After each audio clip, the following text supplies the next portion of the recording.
नमस्कार, मैं हूं आपके साथ मयंक। आज 16 तारीख है। पिछले 12 घंटों के अंदर अमेरिका, ईरान और इजराइल से जुड़े सारे अपडेट्स मैं आपको बताऊंगा। देखिए, इस वक्त की बेहद अहम खबर, कल ही ये बात सामने आई थी कि अमेरिका और ईरान के बीच एक एमओयू को लेकर जो है सहमति हो गई है। अभी इस बात को 24 घंटे भी नहीं बीते हैं कि चार अहम मुद्दों पर, इस एमओयू के जो चार सबसे अहम मुद्दे हैं उन पर असहमति और विवाद होता दिखाई दे रहा है। देखिए, सबसे बड़ा मुद्दा यूरेनियम का क्या होगा, न्यूक्लियर प्रोग्राम का क्या होगा, बारूदी सुरंगें कब हटाई जाएंगी और क्या हॉर्मूज में सर्विस टैक्स ईरान लेगा या नहीं लेगा, और इसके अलावा जो संपत्ति फ्रीज है वो कब रिलीज की जाएगी। ये बल्कि 5 मुद्दे हो गए, 4 भी नहीं बल्कि ये 5 मुद्दे हैं जिनको लेकर अमेरिका का पक्ष और ईरान के पक्ष में अंतर दिखाई देने लग गया है। ये बेहद अहम खबर है। देखिए, कल जब ये खबरें सामने आई कि एमओयू को लेकर जो है वो सहमति बन गई है, उसके बाद मैं तमाम बयान देख रहा था। देखिए, जब भी कोई एग्रीमेंट होता है, इंटरनेशनल एग्रीमेंट होता है, तो उस एग्रीमेंट में ट्रांसपेरेंसी कितनी है, इस बात पर यह तय होता है कि ये डील हो पाएगी नहीं हो पाएगी और ये कितना लंबा चल पाएगी। अब अभी जो हालात हैं उसमें दोनों पक्षों में ना तो एक दूसरे पर विश्वास है, ना ही इस डील को लेकर ट्रांसपेरेंसी है, ड्राफ्ट सामने नहीं है, मीडिएटर है बीच में, उनके जरिए ये बात हो रही है। यानी ये तमाम इंडिकेशन बता रहे हैं कि अगर कोई तरह का समझौता होता भी है, साइनिंग पहली बात तो होगी कि नहीं होगी, और अगर होता भी है तो लंबा नहीं चल पाएगा। अब देखिए, बयान कैसे अलग अलग होने शुरू हुए। कल मैं इस बात को नोट कर रहा था कि ईरान की तरफ से जो खबरें सामने आ रही थी उसमें यह कहा गया था कि जो फ्रीज फंड है उसको इस बातचीत के पहले, इस साइनिंग के पहले, जो एमओयू साइन होना जा रहा है इसके पहले ही रिलीज कर दिया जाएगा। इस तरह के दावे ईरान की तरफ से हुए। लेकिन कल अमेरिका के एक अधिकारी की तरफ से यह बयान आया जो इस पूरे मामले से जुड़े हुए हैं। उन्होंने ये कहा, पहले ईरान अपने कमिटमेंट पूरी करे, उसके बाद हम फ्रीज जो फंड है वो रिलीज करेंगे।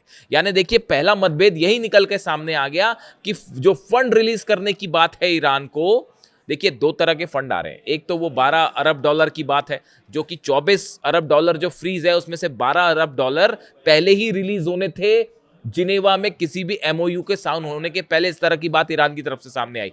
अमेरिका के अधिकारी का यह कहना है कि यह तब तक रिलीज नहीं होगा जब तक ईरान अपने कमिटमेंट पूरे ना करे। यानी अब ये क्या कमिटमेंट है, और यहीं पे पहली बात जो है, देखिए मतभेद सामने आने शुरू हो गए। दूसरी बात, डोनाल्ड ट्रंप का कल बयान आया कि न्यूक्लियर मुद्दे पर ईरान के साथ बातचीत जारी है। यह बयान था डोनाल्ड ट्रंप का कि ईरान से परमाणु मुद्दे पर बातचीत जारी है। जबकि ईरान ने क्या कहा कि जो एमओयू है उसके तहत यह तय हुआ है कि जो 60 दिन का वक्त होगा बाद में, वो उसमें मतलब अंतिम चरण में जो है वो इस परमाणु मुद्दे पर बात होगी। यानी डोनाल्ड ट्रंप का यह कहना कि मुद्दे पर बात हो रही है, परमाणु मुद्दे पर, और ईरान का यह कहना कि इसमें बाद में बात होगी। यहां पे दोनों के विचारों में मतभेद है। सच एक ही तरफ हो सकता है, दोनों तरफ नहीं हो सकता। यानी इस बात से बात साफ हो रही है कि न्यूक्लियर मुद्दे पर क्लैरिटी नहीं है। इसके अलावा देखिए, यूरेनियम को लेकर जो 60% यूरेनियम है जो कि एनरिच्ड हो चुका है, जो 60% तक एनरिच्ड यूरेनियम है ईरान का 450 किलो, इस यूरेनियम का क्या होगा, इसको लेकर कोई साफ बात एमओयू पे नहीं है। यानी जिस चीज को लेकर जंग होती है, जिस चीज को लेकर इतना बड़ा जो है जंग हुई, तमाम चीजें हुई, वो उस यूरेनियम 450 किलो यूरेनियम जो कि 60% एनरिच्ड है, वो इस समय बताया जा रहा है कि इस्फहान में संभवतः जो है न्यूक्लियर प्लांट है उसके नीचे है। और खबरें इस तरह भी हैं कि उसके आसपास बारूदी सुरंगें बिछा दी हैं ईरान ने, और अब तो उसमें एंट्री भी नहीं हो सकती, और वो जो टनल थी उसका मुंह भी जो है बंद कर दिया गया है। यानी उसको एक सील पैक बारूदी सुरंग बना दिया गया है। अब वहां पर आसपास जाना संभव नहीं है। तो अभी तक ये इस एमओयू में ये बात साफ नहीं कि ईरान के इस यूरेनियम का क्या होगा। ईरान का कहना है कि उसमें बाद में बात होगी, जबकि अमेरिका की तरफ से इस तरह के इंडिकेशन बार बार डोनाल्ड ट्रंप दे रहे हैं कि वो ईरान का वो यूरेनियम जो है क्या उसको डाइल्यूट किया जाएगा, क्या उसको लिया जाएगा, ये तमाम चीजें ऐसी हैं जिसको लेकर कोई साफ स्थिति अभी तक नहीं है। कैसे अगर उसको आप डाइल्यूट भी करेंगे तो उसे कैसे खोजा जाएगा, कौन उसको निकालेगा, ये तमाम चीजें हैं। यानी आप कहने का मतलब है ये जो डील है बहुत ही सुपरफिशियल, बड़ी उथली डील है साहब। इसमें जो कंडीशंस हैं वो बड़ी उथली कंडीशंस हैं, और इतनी बड़ी जंग और इतने बड़े बड़े मुद्दों को इतने छोटे से एमओयू के तहत जो है अगर आप लेके आगे बढ़ते हैं तो ये टूटना तय है। अभी वो नेतन्याहू और बेनग्विर की तो बात ही नहीं हो रही, वो इजराइल के हमलों की अलग से बात करते हैं। तो देखिए ना, यूरेनियम के मुद्दे पे क्लैरिटी है, न्यूक्लियर प्रोग्राम को लेकर भी क्लैरिटी नहीं है। डोनाल्ड ट्रंप कुछ कह रहे हैं, ईरान कुछ कह रहा है, यूरेनियम के मुद्दे पे क्लैरिटी नहीं है। ये जो पैसा रिलीज किया जाएगा ये पहले किया जाएगा, जिनेवा में बातचीत की या बात किया जाएगा, ये भी साफ नहीं हो रहा है। इसको लेके अलग अलग राय सामने आ रही है, मतलब ईरान और अमेरिका की। अब उसके बाद देखिए दूसरा बड़ा, तीसरा, चौथा बड़ा मुद्दा जो बारूदी सुरंगें हैं, मैं बार बार आपसे कह रहा हूं ये बारूदी सुरंगें बेहद अहम मुद्दा है।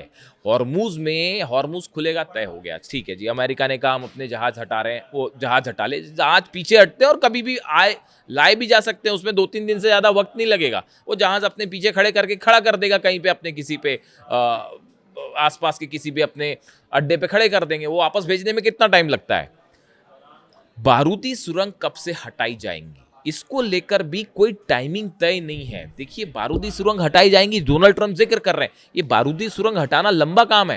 ये कोई ऐसी चीज नहीं है कि बस समंदर में मछली नहीं पकड़ रहे हैं आपकी, आपने जो है फिशिंग करी, कांटा डाला और वो पकड़ ली फिश और लेके चल पड़े। साहब बारूदी सुरंग हटाना वहां से एक लॉन्ग प्रोसेस होगा, कम से कम मेरी समझ के मुताबिक 6 महीने लगेंगे इसको। अगर प्रॉपर तरीके से सब बारूदी सुरंगें हटाई जाएंगी 6 महीने लगेंगे। ये प्रोसेस कब शुरू होगी? ईरान की तरफ से जो टाइमिंग आ रही है कि पहले डील होगी, उसके बाद लेटर स्टेज पे जब न्यूक्लियर प्रोग्राम पर बात होगी, यूरेनियम पर बात होगी, वो जो 60 दिन का टाइम दिया गया है, उस दौरान ये बारूदी सुरंग हटाने का प्रोसेस शुरू होगा। जबकि अमेरिकन दावे क्या कह रहे हैं, जो अमेरिकन अधिकारियों की तरफ से अलग अलग बयान आ रहे हैं न्यूज एजेंसीज में, वो ये कह रहे हैं कि फौरन बारूदी सुरंग हटाने का काम शुरू हो जाएगा। कौन करेगा, कैसे करेगा, ईरान करेगा, ये भी अभी साफ नहीं है। ये इंफ्रास्ट्रक्चर इतना आसान नहीं है, बारूदी सुरंग ईरान के लिए भी आसान नहीं है। वो बिछाने के बाद उसको निकालना आसान नहीं होता, वो अपनी लोकेशन बदलती रहती है, समुद्र के बहाव के साथ वो आगे पीछे होती रहती। उन्हें खोजना, उन्हें निकालना आसान प्रोसीजर नहीं है। तो वो भी तय नहीं है, ना प्रोसेस तय है, कब निकाला जाएगा ये भी तय नहीं है। कहने का मतलब ये है कि ये जो डील है साहब, ये बहुत ही ज़्यादा अभी सुपरफिशियल लेवल पे है, इसमें कुछ भी पुख्ता नहीं है, और ये कब इधर उधर हो जाए कोई भरोसा नहीं है। इसके अलावा देखिए एक और मुद्दा है, अहम मुद्दा, हॉर्मुज से जुड़ा हुआ। जो इंडिकेशंस आ रहे हैं, डोनाल्ड ट्रंप का ये कहना है कि हॉर्मुज अब सबके लिए खुल जाएगा, वहां कोई टैक्स नहीं लिया जाएगा। जबकि ईरान की तरफ से जो वर्जन सामने आ रहे हैं उसमें यह कहा जा रहा है कि एक सर्विस टैक्स ईरान वहां से वसूल करेगा। ये ऐसे तमाम मुद्दे हैं, 5 बड़े मुद्दे जो सबसे अहम मुद्दे हैं, उनको लेकर ही साफ साफ क्लैरिटी इस डील में नहीं है। और ये बता रहा है कि ये ट्रांसपेरेंसी का ना होना, ये डील कितनी लंबी चल पाएगी, कितनी टिकाऊ हो पाएगी, इसकी कोई गारंटी नहीं है। यानी 24 घंटे के अंदर ही मामला पलटता दिख रहा है। और देखिए ये जो बात है, खास तौर पर जो अधिकारी की तरफ से कहा गया, अमेरिका की अधिकारी की तरफ से कुछ न्यूज़ एजेंसीज ने अमेरिका की कहा कि साहब ये जो पैसे देने वाली बात है, फ्रीज संपत्ति देने वाली बात है, ये पहले रिलीज की जाएगी या बाद में रिलीज की जाएगी, अभी इसको लेकर भी जो है वो मामला खटपट में है। यानी ये तो बड़ी बेसिक बातें थी जिसमें क्लैरिटी होनी चाहिए। फिर चर्चा किस बात की, फिर डील किस बात की, फिर एमओयू किस बात का, जिसमें अंडरस्टैंडिंग ही नहीं है, फिर वो काय का एमओयू, उसको फिर मेमोरेंडम ऑफ मिसअंडरस्टैंडिंग कहना चाहिए अंडरस्टैंडिंग की जगह। तो देखिए बड़ी बेसिक बातें हैं, इसको मैं कल माइन्यूटली फॉलो कर रहा था कि कौन क्या बयान देता है। इस सबके सब बयानों में अंतर्द्वंद है, अलग अलग बयान है ये, इसलिए ये बता रहा है कि मामला कोई ज़्यादा मजबूत मामला नहीं है। अब दूसरी तरफ आप इजराइल की हालत देखिए, नबातिये में हमला हुआ है, अल्फॉक में हमला हुआ है, कफ्र में हल्का हुआ है, जंतार में हमला हुआ है, मरकबा में, खियाम में बमबारी की है इजराइल की सेना ने। इजराइल की तरफ से साफ कह दिया गया है कि दक्षिण लेबनान में जो हमारा ऑपरेशन है वो चलता रहेगा, ये बात इजराइल की तरफ से कही गई। इजराइल का ये भी कहना है कि जो ज़मीन हमने कब्जा कर रखी है, चाहे वो सीरिया में हो चाहे लेबनान में हो, हम उस ज़मीन को वापस नहीं देंगे। बेन ग्विर जो मंत्री हैं उन्होंने कहा है कि ट्रंप अपना डील करते रहे। इसराइल के जो मंत्री हैं बेन ग्विर, उनकी तरफ से बयान आया है कि ट्रंप अपना जो फैसले लेते हैं वो हमारे ऊपर बाध्य नहीं है, हम कोई बनाना रिपब्लिक नहीं है, हम आपकी बात नहीं मानेंगे। तो इसराइल ने सीधा सीधा ट्रंप की बात मानने से मना कर दिया है। बेनी गेट्स जो हैं इसराइल के प्रमुख राजनेता और सैन्य जनरल हैं, वह इसराइल के नेशनल यूनिटी पार्टी के अध्यक्ष हैं और देश की राजनीति में प्रमुख सुरक्षा विशेषज्ञ और राजनेता माने जाते हैं। उनकी तरफ से भी यही बात कह दी गई है कि किसी भी सूरत में जो है वो इसराइल को पीछे नहीं हटना चाहिए, खासतौर पर लेबनान से, और हिजबुल्लाह पर जो हमले हैं वो नहीं रुकने चाहिए, वो जारी रहने चाहिए। यानी हालात ये है कि सबसे अहम मुद्दा है लेबनान का, कि लेबनान पर हमले रुकने चाहिए। ये इस मेमोरेंडम ऑफ अंडरस्टैंडिंग एमओयू का हिस्सा है, ये इस डील का हिस्सा है, और ये ईरान की तरफ से बेसिक शर्त है कि आपको लेबनान पर हमले रोकने पड़ेंगे। लेकिन ईरान के इन तमाम बातों के बावजूद, अमेरिका के साथ इन समझौते के बावजूद, इजराइल जो है वो अभी इसको मानने को तैयार नहीं है। और आप खुद सोचिए, जिस दिन चाहे नेतन्याहू बेरूत पर हमला कर दें और वो एमओयू खत्म, तो क्या ट्रंप इजराइल को राजी करवा पाएंगे? अभी तो हालात ऐसे नहीं दिख रहे। जो तेवर नेतन्याहू के हैं वो फिलहाल ऐसे नहीं दिख रहे। खबरें तो यहाँ भी है कि ग्लाइफोसे केमिकल जो है उसका भी इस्तेमाल किया है। एक केमिकल है जिसका इस्तेमाल इजराइल की सेना लेबनान में कर रही है, दक्षिणी लेबनान में किया गया है, जिससे पूरे की पूरी ज़मीन जो है वो बंजर हो जाती है, वहाँ फसल नहीं उग पाती। तो ये तो बड़ा हीनियस क्राइम है, किसी देश की आप ज़मीन पे जो है वो केमिकल वेपन्स का इस्तेमाल कर रहे हो। इजराइल वो भी करने में डटा हुआ है। इस तरह की खबरें आ रही हैं सोर्सेस से कि इसका इस्तेमाल हो रहा है ग्लाइफोसे केमिकल जो है इसका इस्तेमाल किया जा रहा है।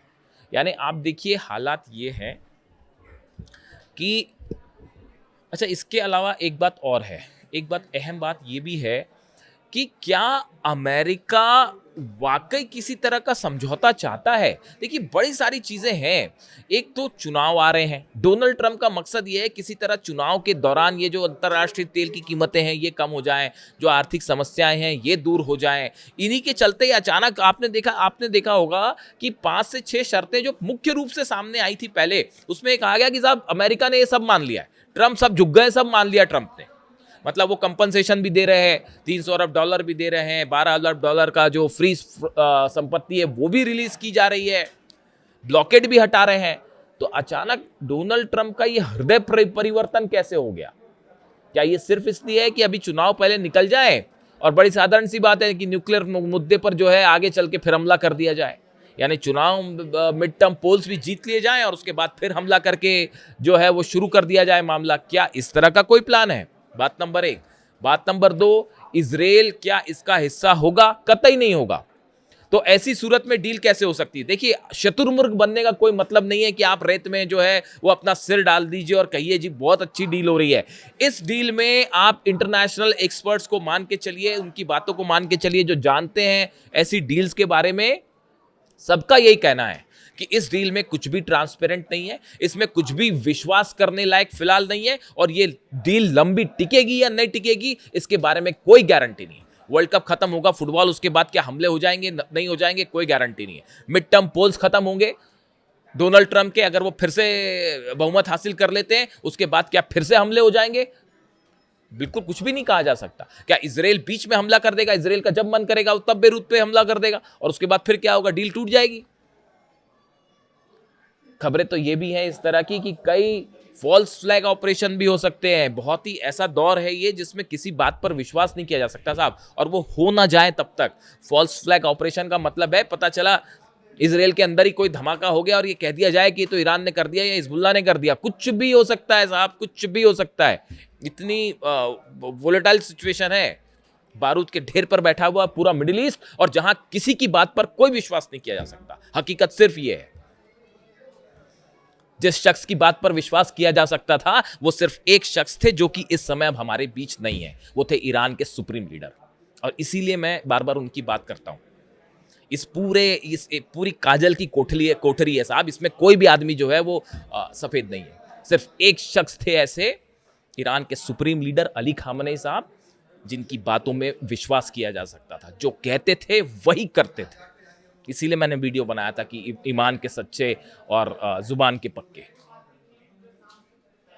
इसीलिए अली खामेनी साहब बाकी इन नेताओं से बिल्कुल अलग थे। वो पॉलिटिशियन नहीं थे और उनकी तुलना आज के दौर में, मैं कभी कभी सोचता हूं कि आज के दौर में अगर आप पिछले 100 साल की बात करें तो अगर मुझे रेट करना होगा तो सबसे बड़े नेताओं में, सबसे प्रभावशाली नेताओं में गिनती करूंगा मैं अली खामेनी साहब की। और ये कहने में मुझे कोई झिझक नहीं है। डंके की चोट पे मैं बात कहने की हिम्मत रखता हूं।